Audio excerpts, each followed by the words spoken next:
Hi friends, welcome back to Richa kitchen. ఈరోజు recipe వచ్చేసి egg curry. ముందుగా ప్యాన్ పెట్టుకోవాలి. ప్యాన్ వేడయ్యాక 3 టేబుల్ స్పూన్ ఆయిల్ వేసుకోవాలి.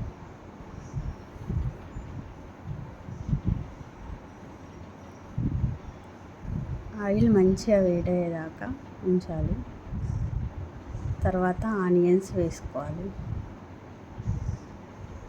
మంచిగా విడిగా అయ్యేలా కలుపుకోవాలి.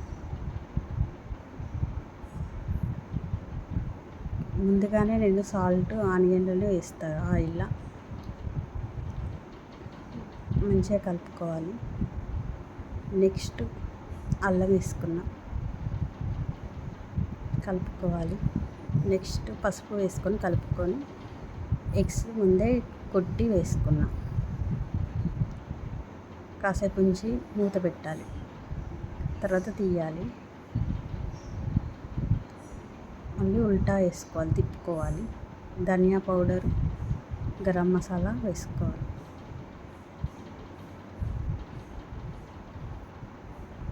కలుపుకోవాలి.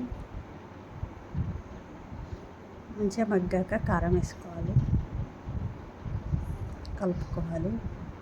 మంచిగా మగ్గనియాలి. తర్వాత మళ్ళీ మూత పెట్టుకోవాలి. కొత్తిమీర ముందే వేసుకున్న, తీయలేను.